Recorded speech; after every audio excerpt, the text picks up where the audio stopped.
વાલા વિદ્યાર્થીઓ, આજે આપણે નીટના રિવિઝનના ચેપ્ટર નંબર 3 ધોરણ 11 તત્વોનું વર્ગીકરણમાં છીએ. આજે આ ચેપ્ટર પૂરું થશે. ચુંબકીય ગુણધર્મો. જ્યારે પદાર્થની અંદર રહેલા બધા જ ઇલેક્ટ્રોન યુગ્મિત હોય, જે આપણે ભણી ગયા ઘન અવસ્થાની અંદર પણ, જ્યારે પદાર્થમાં રહેલા અણુ, પરમાણુ કે આયનમાં એક પણ ઇલેક્ટ્રોન અયુગ્મિત હોતો નથી. મતલબ કે બધા જ ઇલેક્ટ્રોન યુગ્મિત હોય ત્યારે પ્રતિચુંબકીય બનશે અને ચુંબકીય ક્ષેત્રમાં ખૂબ જ નિર્બળતાથી અપાકર્ષણ પામશે. એના ઉદાહરણમાં આવશે NaCl, પછી પાણીની અંદર ઓક્સિજન પાસે ઇલેક્ટ્રોન 6 છે બહારની કક્ષામાં, અંદર એટલે આ બે ઇલેક્ટ્રોન હાઇડ્રોજન સાથે વપરાઈ ગયા, આનો એક હતો એટલે યુગ્મિત થઈ ગયા, તો બધા જ ઇલેક્ટ્રોન યુગ્મિત દેખાય માટે પ્રતિચુંબકીય. હવે બીજો પોઈન્ટ, જ્યારે પદાર્થને બાહ્ય ચુંબકીય ક્ષેત્રમાં મૂકવામાં આવે ત્યારે ચુંબકીય ક્ષેત્ર વડે આકર્ષાય છે, તો તેને અનુચુંબકીય કહેવાય. અને તેમાં એક કે વધારે ઇલેક્ટ્રોન અયુગ્મિત આવેલા હોવા જોઈએ. તો Fe છે એનો પરમાણુ ક્રમાંક 26, એટલે આર્ગોન પછી 4s2 3d6 થાય. હવે Fe+3 બનશે એટલે 4s માંથી 2 ગયા, d માંથી 1 એટલે 3d5 થાય. તો d5 હોય એટલે પાંચેય d માં એક એક ઇલેક્ટ્રોન ગોઠવાય, તો 5 અયુગ્મિત ઇલેક્ટ્રોન થશે, માટે તે અનુચુંબકીય છે. હવે લો ચુંબકીય પદાર્થો.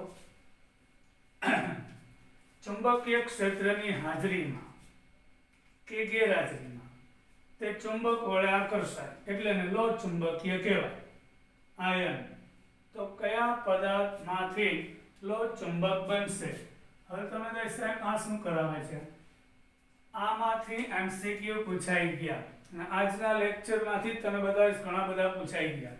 ચાલ એટલી આવી: આયન, ગેડોલિનિયમ, કોબાલ્ટ, નિકલ અને CrO2 વગેરે ઇલેક્ટ્રોનના ધરાભ્રમણ ઉપર આધારિત ચુંબકીય ચાપ માત્રા ધરાવે અને μ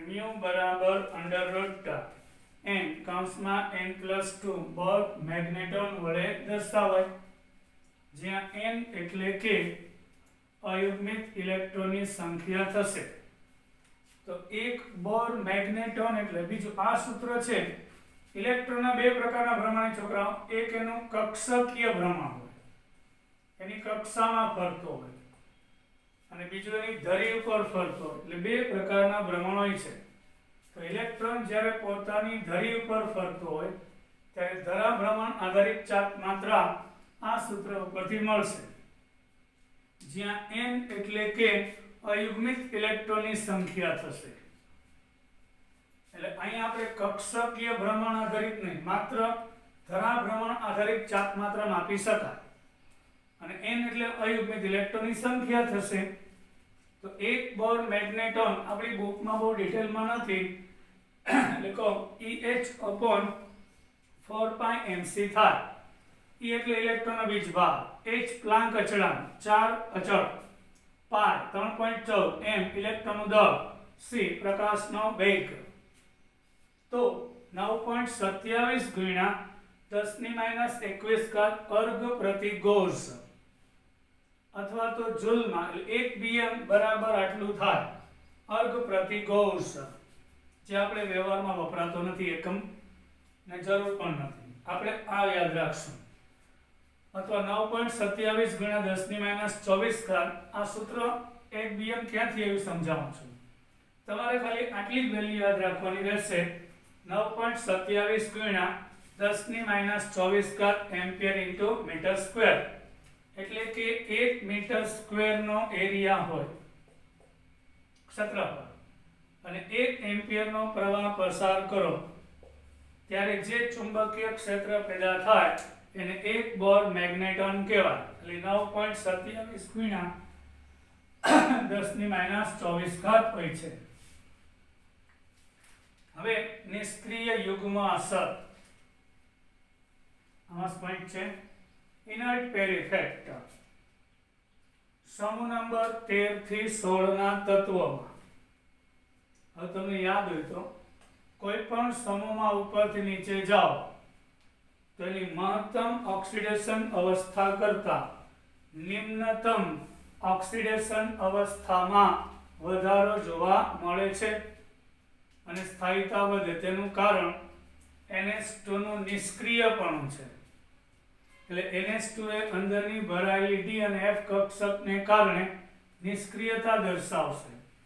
જેમ કે સમૂહ નંબર 13 માં તત્વો છે બોરોન, એલ્યુમિનિયમ, ગેલિયમ, ઇન્ડિનિયમ અને થેલિયમ છે. બો એ ગેઇથે યાદ રાખવાની આપણી ટીક.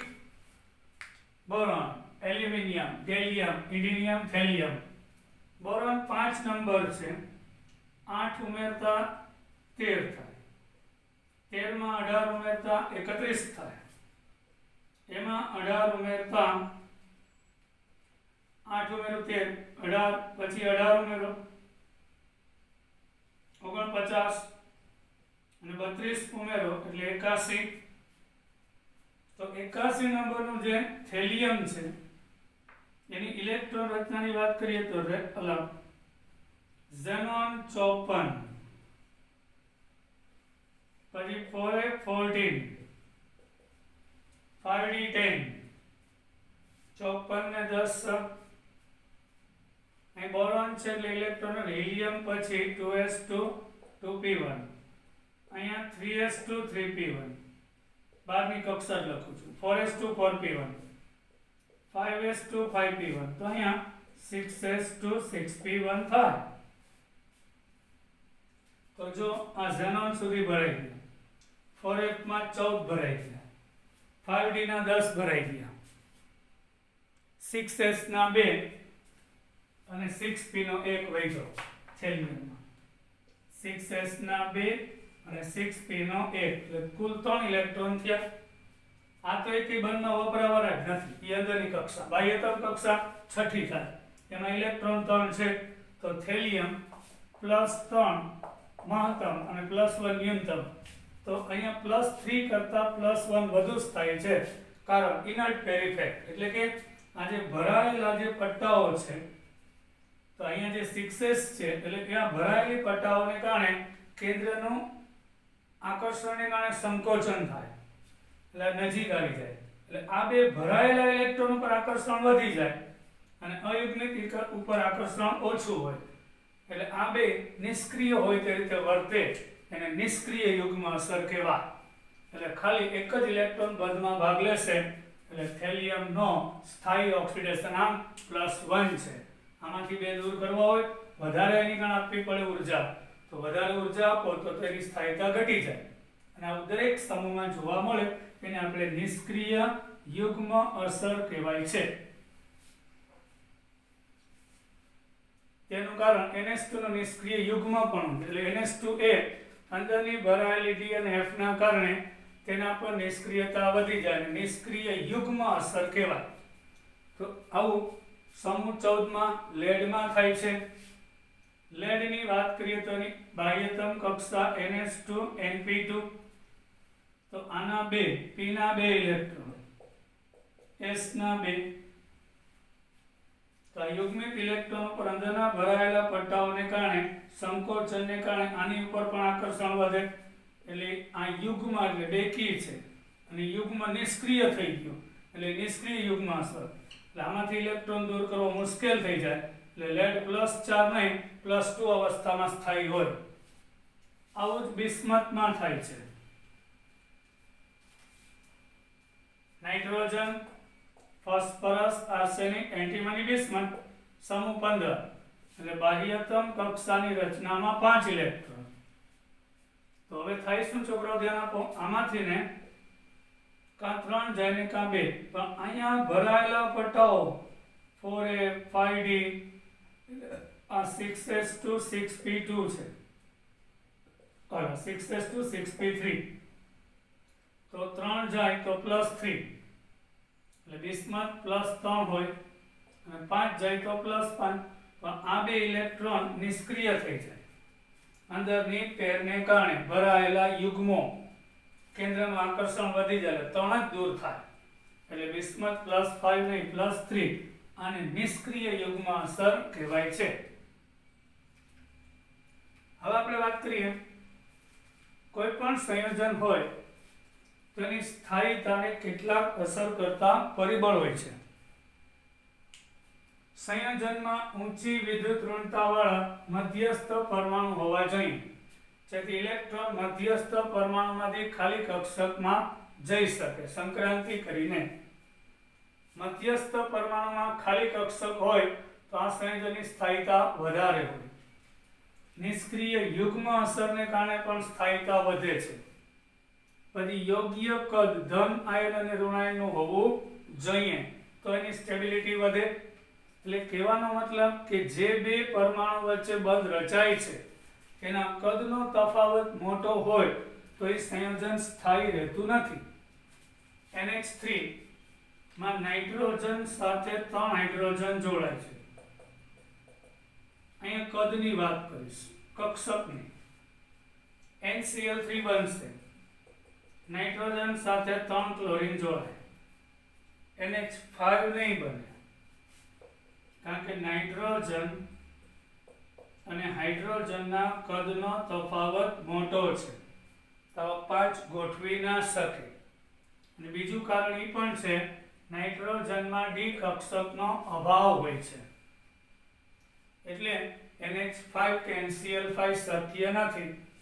એટલે એમાં 3 જ સહસંયોજક બંધ બને, કારણ કે નાઇટ્રોજન 7 નંબર, એટલે ઇલેક્ટ્રોન રચના 1s2 2s2 2p3, આ તો યુગ્મિક છે, 2p ના 3 છે, એટલે 3 જ અયુગ્મિક ઇલેક્ટ્રોન છે.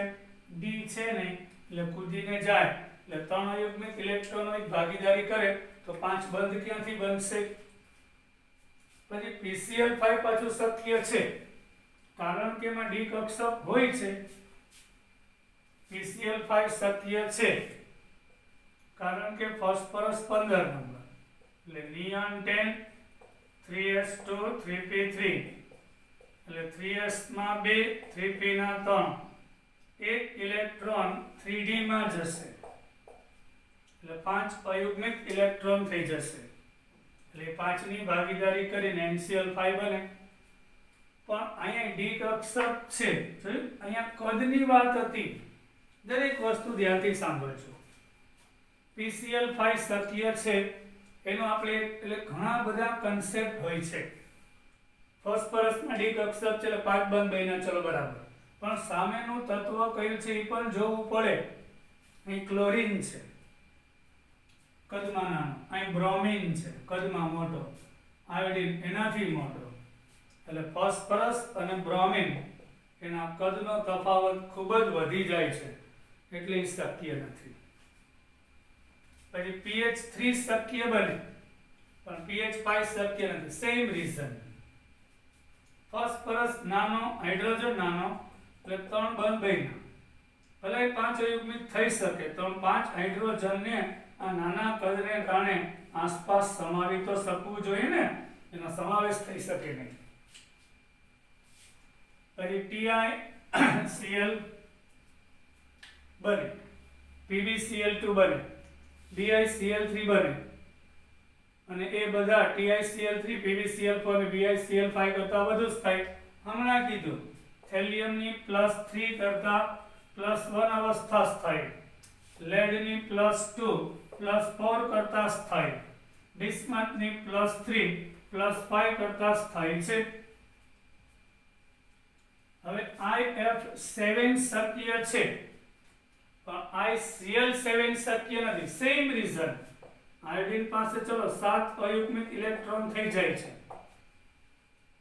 તો એ 7 બંધ બનાવી નાખે, પણ સામેવાળા પરમાણુનું કદ જોવું પડે.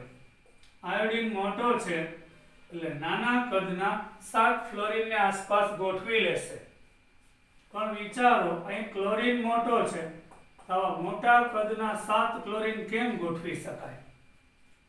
એટલે ICl7 શક્ય નથી, IBr7 પણ શક્ય નથી. બ્રોમિન મોટો થાય, ફ્લોરીન નાનો છે એટલે મોટા કદના આયોડિનની આસપાસ નાના કદના ફ્લોરીન ગોઠવાય જાય. એટલે ખાલી ઇલેક્ટ્રોન રચના નહીં, સાઇઝ પણ એની સ્થાયીતા માટે જવાબદાર હોય છે. AlCl3 દ્વિઅણુ છે જે Al2Cl6 બનાવે છે. એલ્યુમિનિયમ ક્લોરાઇડમાં AlCl3 માં એક કક્ષક ખાલી છે, એટલે દ્વિઅણુ બનાવી શકે છે. આની ખાલી કક્ષક, આની ભરાયેલી કક્ષક દ્વારા, આની ભરાયેલી કક્ષક, આની ખાલી કક્ષક દ્વારા. જ્યારે BCl3 છે એવું નહીં બને, કારણ કે બોરોન પાસે 3 ઇલેક્ટ્રોનો તાબાન બની ગયા.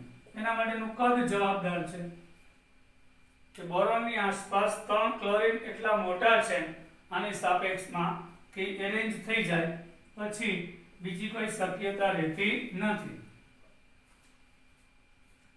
સૂર્યપ્રકાશની હાજરીમાં રંગ કલર.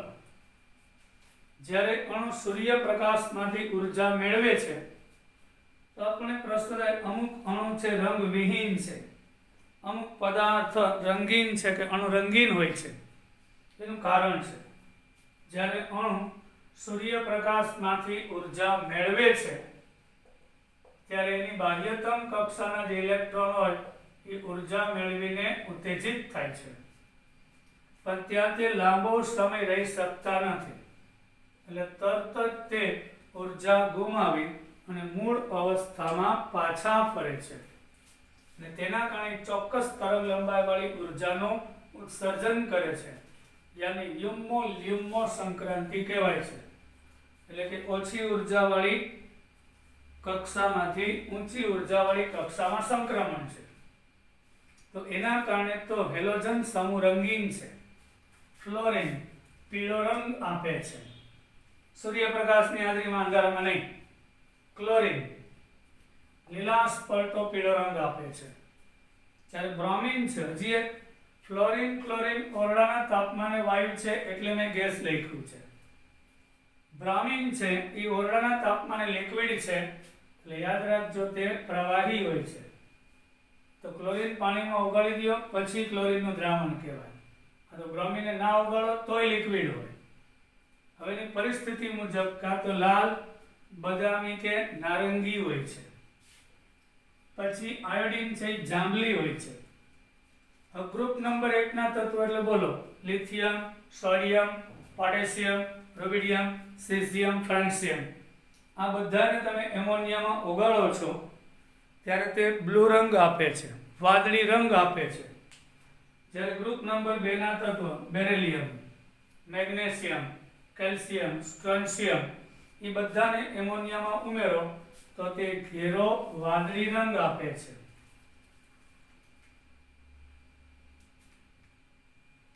હવે યાદ રાખવાની ટ્રીક આવી. નીચેના ગુણધર્મો સમૂહમાં ઉપરથી નીચે જશું તો એ ઘટાડો બતાવે છે. યાદ રાખવાની ટ્રીક છે.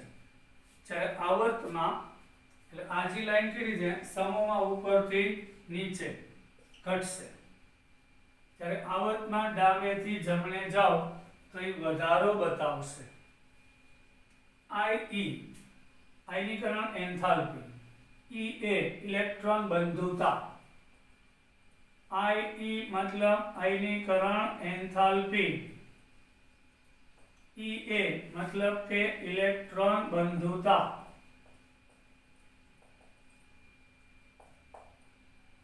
EGH ઇલેક્ટ્રોન પ્રાપ્તિ એન્થાલ્પી, EN વિદ્યુત ઋણતા. આ બધું આવર્તમાં ડાબેથી જમણે જાવ તો વધે, પણ સમૂહમાં ઉપરથી નીચે જાવ તો ઘટે. બધામાં આવું થશે સેમ. લેટાઇસ એન્થાલ્પી, આવર્તમાં ડાબેથી જમણે જાઓ એટલે અહીંથી આમ તો વધે, સમૂહમાં ઉપરથી નીચે જાઓ તો ઘટે. એટલે LiCl, NaCl, KCl આમાં લેટાઇસ એન્થાલ્પી ઘટે. જલીયકરણ એન્થાલ્પી લિથિયમનું પાણી પ્રત્યે આકર્ષણ સૌથી વધુ, કદ નાનું છે.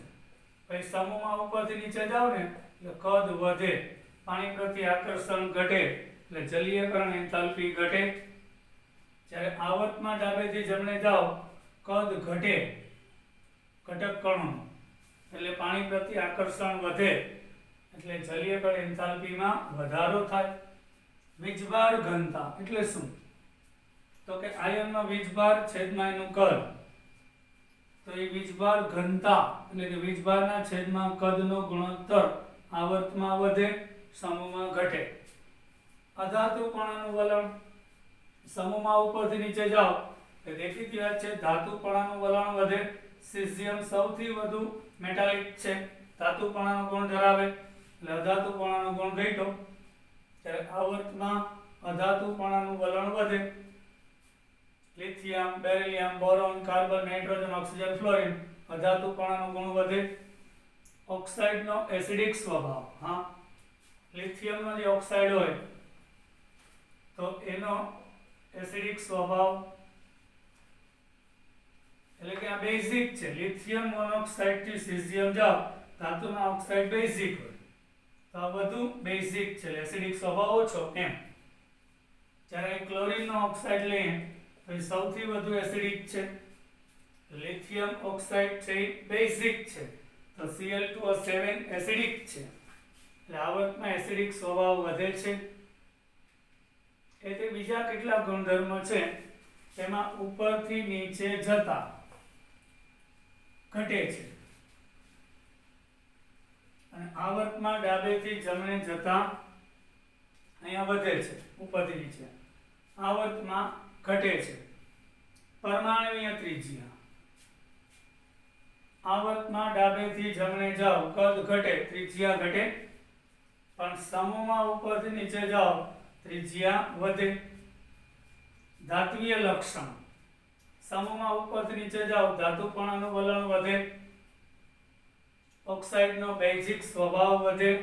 સીઝિયમ ઓક્સાઇડ વધુ બેઝિક છે લિથિયમ ઓક્સાઇડ કરતા, પણ આમ જાવ તો ઘટશે. વિદ્યુત ધન્મયતા એટલે ઇલેક્ટ્રોન ગુમાવવાનું વલણ તો લિથિયમ કરતા સીઝિયમનું સૌથી વધારે છે. ધાતુપણાનું વલણ ઉપરથી નીચે વધે, આવર્તમાં ઘટાડો થશે. હવે કેટલાક અગત્યના મુદ્દાઓ લઈએ. ધાતુની આયનીકરણ એન્થાલ્પી અને વિદ્યુત ઋણતા En ઓછી હોય છે. હા, કોઈ પણ ધાતુની આયનીકરણ એન્થાલ્પી ઓછી હોય એટલે તો ઇલેક્ટ્રોન સહેલાઈથી દૂર થાય છે, એની વિદ્યુત ઋણતા ઓછી હોય એટલે કેન્દ્રનું ઇલેક્ટ્રોન ઉપર આકર્ષણ ઓછું હોય એટલે તો દૂર થાય. અધાતુમાં વિદ્યુત ઋણતા વધારે હોય અને આયનીકરણ એન્થાલ્પી પણ વધારે હોય છે. આયોડીનને ગરમ કરતા તે ઉર્ધ્વપાતન પામે છે. હા, આયોડીન ઓરડાના આ બધા પોઈન્ટ યાદ રાખજો છોકરાઓ, આમાંથી MCQ નીટમાં બહુ જ પૂછાઈ ગયા એટલે બધા ગણતરી વાળા પ્રશ્નો એવું જરૂર નથી, અમુક થિયરિટિકલ ક્વેશ્ચન હોય છે. આયોડીનને ગરમ કરો તો ઉર્ધ્વપાતન પામે એટલે વરાળ બને અને તે અધાતુ હોવા છતાં ધાતુની જેમ ચળકાટ ધરાવે છે. આયોડીનને ગરમ કરતા તે ઉર્ધ્વપાતન પામે છે, મતલબ કે સીધું જ પ્રવાહી બન્યા વગર વાયુમાં ફેરવાઈ જાય. અને અધાતુ જેનો ચળકાટ ન હોય, પણ આ ખાસિયત છે અધાતુ હોવા છતાંય ચળકાટ ધરાવે, કારણ કે કીધું હેલોજન તત્વોમાં બહારની કક્ષાના ઇલેક્ટ્રોન ઉપર કેન્દ્રનું આકર્ષણ ઓછું હોય એટલે સૂર્યપ્રકાશ પડે એટલે એમાં યુમો સંક્રાંતિ થાય એટલે ઇલેક્ટ્રોન ઉત્તેજિત થાય સતત એટલે એના કારણે તે ચળકાટ ધરાવે છે. બ્રોમિન ઓરડાના તાપમાને પ્રવાહી છે. મર્ક્યુરી નીચું ગલનબિંદુ હોવાથી તે પ્રવાહી ધાતુ છે. ગેલિયમનું ગલનબિંદુ 29.8 છે, ઉનાળામાં એક પ્રવાહી હશે ઓરડાના તાપમાને. સીઝિયમનું પણ એવું જ છે, ગલનબિંદુ 28.5. ફ્રાન્સિયમ રેડિયોએક્ટિવ છે અને ગલનબિંદુ 27 અંશ છે, તે નીચા ગલનબિંદુ ધરાવે છે. ગેલિયમનો ઉપયોગ જે જગ્યાએ ખૂબ જ ઊંચું તાપમાન રહેતું હોય ફેક્ટરીમાં કે કોઈ મશીનમાં કે કોઈ પ્રયોગ દરમિયાન, તો આવા ઊંચું તાપમાન માપવા માટેના થર્મોમીટરમાં પારાની બદલે ગેલિયમ ભરવામાં આવે છે, કારણ કે નીચું ગલન બિંદુ અને ઊંચું ઉત્કલન બિંદુ ધરાવે છે. એની ખાસિયત છે. ગલન બિંદુ ખૂબ જ નીચું અને ઉત્કલન બિંદુ ખૂબ જ ઊંચું હોય છે. જર્મેનિયમ પ્રકાશના કિરણો જેવા કે ઇન્ફ્રારેડ પ્રત્યે પારદર્શક છે. એમાંથી ઇન્ફ્રારેડ આરપાર પસાર થઈ જાય છે. એટલે ઇન્ફ્રારેડ વિન્ડો બનાવવામાં, પ્રિઝમ બનાવવામાં, ફિઝિક્સની અંદર લેબમાં અને લેન્સ બનાવવામાં વપરાય છે. સિલેનિયમ એ પ્રકાશ સંવેદનશીલ હોવાથી ફોટોકોપિયર ઝેરોક્સ મશીન બનાવવામાં. આ બધા ઉપયોગ ચાપી બુકમાં યાદ રાખજો અને પૂછાય છે. અને કાચને રંગવિહીન બનાવવામાં સિલેનિયમ વપરાય છે. ટેલ્યુરિયમ, પોલોનિયમ બંને ખૂબ જ ઝેરી તત્વો છે, જેમાં પોલોનિયમ એ રેડિયોએક્ટિવ છે. બધી ધાતુમાં ટંગસ્ટનને સૌથી ઊંચા ગલન બિંદુ અને ઉત્કલન બિંદુ હોય છે. સોડિયમ, પોટેશિયમ, રૂબિડિયમ અને સીઝિયમને કેરોસીનમાં જ રાખવામાં આવે છે. ફોસ્ફરસ, સફેદ ફોસ્ફરસ કે પીળો, એને હંમેશા પાણીમાં જ સાચવવો પડે. આ બધાય પાણી સાથે પ્રક્રિયા કરતા હોય અને હવા સાથે, એટલે કેરોસીનમાં, કારણ કે કેરોસીનમાં પાણી કે હાઇડ્રોજન ઓક્સિજન ના હોય, પાણી ના હોય, ઓક્સિજન ના હોય, મુક્ત, એટલે એમાં નિષ્ક્રિય રહેશે. ફોસ્ફરસ છે એને પાણીમાં રાખવાનું, તે હવામાં ઓક્સિજન સાથે સક્રિય છે માટે. ફ્લોરિન એ સૌથી વધુ વિદ્યુત ઋણતા વાળું તત્વ, એની વિદ્યુત ઋણતા હાઈએસ્ટ આવર્ત કોષ્ટકમાં સૌથી વધુ 4 છે. જ્યારે સીઝિયમ એ સૌથી વધુ વિદ્યુત ધનમય તત્વ, મતલબ ઇલેક્ટ્રોન ગુમાવીને સરળતાથી ધનાયન બનાવવાનું વલણ ધરાવે. H- એ સૌથી નાનું ઋણાયન અને I- એ સૌથી મોટો ઋણાયન છે. સૌથી નાનું ઋણાયન H- અને સૌથી મોટો ઋણાયન I-. સૌથી નાનો ધનાયન પણ H+, પણ સૌથી મોટો ધનાયનમાં સીઝિયમ પ્લસ આવશે. હિલિયમની આયનીકરણ એન્થાલ્પી સૌથી વધારે હોય છે, કારણ કે હિલિયમ છે એમાં 2 ઇલેક્ટ્રોન કેન્દ્રની નજીક અને એની કક્ષા પૂર્ણ થયેલી છે પેલી, અને હાવ નજીક છે. બાકીના બધામાં કક્ષા પૂર્ણ હોય પણ ઇલેક્ટ્રોન કેન્દ્રથી દૂર હોય. તો હાઇડ્રોજનની કેમ ઓછી? કારણ કે એમાં એક જ ઇલેક્ટ્રોન છે, કેન્દ્રનું આકર્ષણ ઓછું હોય. યુગ્મિત ઇલેક્ટ્રોન કરતા અયુગ્મિત ઉપર આકર્ષણ ઓછું. ઓક્સિજન એ સૌથી વધુ મળી આવતું પૃથ્વી ઉપરનું તત્વ છે. એ બધા તત્વો પૈકી સૌથી વધારે ઓક્સિજન. એલ્યુમિનિયમ એ પૃથ્વી ઉપર મળી આવતી સૌથી વધુ પ્રમાણમાં ધાતુ તત્વ છે. એલ્યુમિનિયમ ધાતુ તત્વમાં એલ્યુમિનિયમ, બધા તત્વોમાં પેલું ઓક્સિજન. એટલે ક્રમવાઇઝ સંક્રાંતિ ધાતુમાં સૌથી વધારે મળતી ધાતુમાં આયર્ન. એલ્યુમિનિયમ ધાતુ પણ બધી ધાતુમાં પહેલા નંબર ઉપર એલ્યુમિનિયમ, પણ સંક્રાંતિ ધાતુમાં સૌથી વધારે આયર્ન ડી બ્લોકમાં. નાઇટ્રોજન એ પૃથ્વી ઉપર મળતા વાતાવરણમાં સૌથી વધુ પ્રમાણમાં મળતો વાયુ છે. સિલ્વર એ સૌથી સારો વિદ્યુતનો વાહક ધાતુ તત્વ છે. અને લેડ એ પણ ધાતુ, પણ સૌથી નબળી વાહકતા ધરાવતી ધાતુ છે. અધાતુ તત્વોમાં કાર્બનનું ગલન બિંદુ સૌથી ઊંચું 4100 છે. કાર્બનના જે 3 અપર રૂપો છે, હીરો, ગ્રેફાઇટ ને ફુલેરિન, એમાં હીરો સૌથી સખત ઘન પદાર્થ છે. ક્લોરીનની ઇલેક્ટ્રોન બંધુતા અને ઇલેક્ટ્રોન પ્રાપ્તિ એન્થાલ્પી સૌથી વધારે છે. યુરેનિયમ એ કુદરતમાં મળતા સૌથી વધારે તત્વોમાં ભારેમાં ભારે તત્વ છે. હાઇડ્રોજનથી યુરેનિયમ, આ બધા તત્વો કુદરતી ગણાય. આ 92 પછીના બધા તો કૃત્રિમ છે. તો સૌથી ભારે કુદરતી તત્વ યુરેનિયમ ગણાય છે. પરમાણુ ભાર 235 થી 238 સુધી હોય તેના સમસ્થાનિકોનો. પ્લુટોનિયમ એ સૌથી ઝેરી તત્વ છે. સીઝિયમ એ ઇલેક્ટ્રોનેગેટિવિટી નીચી એટલે ઓછી વિદ્યુત ઋણતા વાળું હલકું પ્રવાહી ધાતુ તત્વ છે. ટેકનેશિયમ એ સૌથી સ્થાયી તત્વ છે. ટેલ્યુરિયમ બોરોન એ સૌથી હલકી અધાતુ છે. ઊંચી તણાવ ક્ષમતા, યસ, અધાતુ હોવા છતાંય ઊંચી તણાવ ક્ષમતા છે.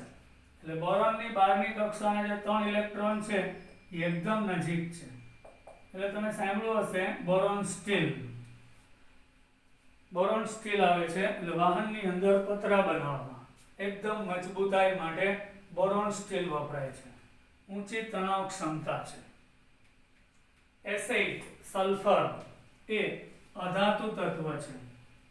તે સૌથી નીચી વાહકતા ધરાવે છે. ઓસ્મિયમની ઘનતા સૌથી વધારે 22.57 ગ્રામ પ્રતિ મિલી છે અને તે સૌથી ભારે તત્વ ધાતુ તત્વ છે ઓસ્મિયમ. હજી એક સૌથી વધુ ઓક્સિડેશન આંક પણ ઓસ્મિયમનો જ હોય છે. +8 વાળું સંયોજન આપે છે. અહીંયા આપણે ચેપ્ટર પૂરું કર્યું. આવતા લેક્ચરથી આપણે નવું ચેપ્ટર ચાલુ કરશું. બધા વિડીયો રેગ્યુલર જોતા રહેજો. તબિયતનું ધ્યાન રાખજો. જય હિન્દ. ફરી પાછા કાલે મળીશું.